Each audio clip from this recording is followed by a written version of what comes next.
Over now to the border, where President-elect Donald Trump's incoming border czar, Tom Homan, is preparing to execute one of Trump's major campaign promises. In Aurora, multiple apartment complexes have been taken over by the savage Venezuela prison gang known as Tren de Aragua. Tren de is from Venezuela prison system, and they are rough. They are rough. We will put the vicious and bloodthirsty criminals in a jail. We'll kick them out of the country. Donald Trump campaigned on apprehending and removing members of the Venezuelan gang all over the country, even holding a rally in left-leaning Colorado after this viral video of armed men seen walking through an apartment complex in Aurora was linked to gang activity. Well, joining us now is News Nation correspondent Allie Bradley with more from her interview with the incoming border czar. Allie, good to see you. So what is Homan planning to do about this Venezuelan gang that, of course, is very much on Donald Trump's radar?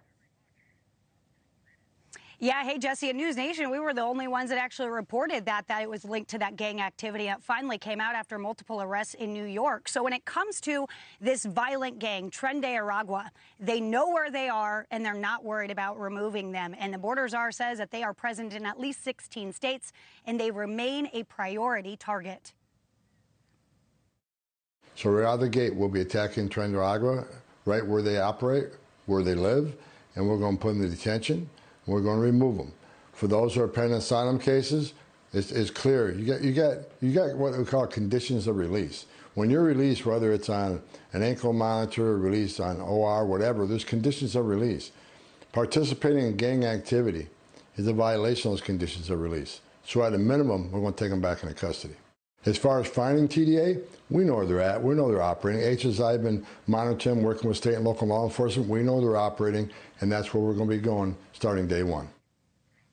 So now, Jesse, in the past, TDA was actually given permission. Their members were given permission by the gang leaders to fire on and attack law enforcement in several cities, including Denver and New York. So that obviously remains a priority for them to get removed because they've been tied to several crimes, including the brutal murder of Georgia nursing student Laken Riley. Jesse. Yeah, but you know what the thing is, Allie? What is the plan to remove these individuals if Venezuela isn't taking deportation flights? And by the way, the United States and Venezuela, they don't have the best diplomatic relationship.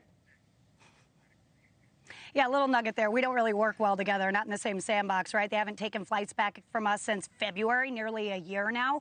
But the border czar, Tom Homan, tells me that he's in talking with other countries that might be more willing to take these criminals back. Take a listen to what he said about that.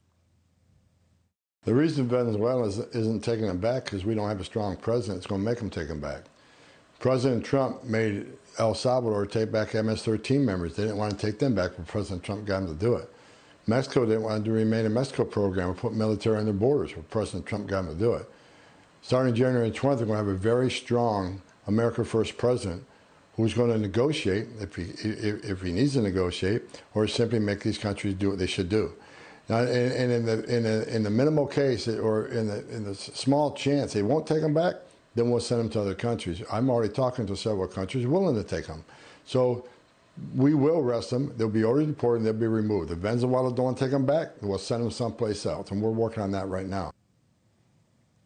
Now, Jesse, of course, I pressed Homan on which countries he's in talks with. He said right now they're still just talks, and we'll, of course, be updated once they get into office on that. Now, when we talked with J.D. Vance, President-elect Trump's vice president, of course, he said they're going to annihilate the economies of these countries who don't play ball. So we'll likely see some kind of change in attitudes come January 21st, Jesse. Yeah, it's interesting what countries would take them and what incentive they would have to take them. But maybe, you know, their threat or something like that makes sense. Allie Bradley, great reporting as always. Great to see you. Thanks so much.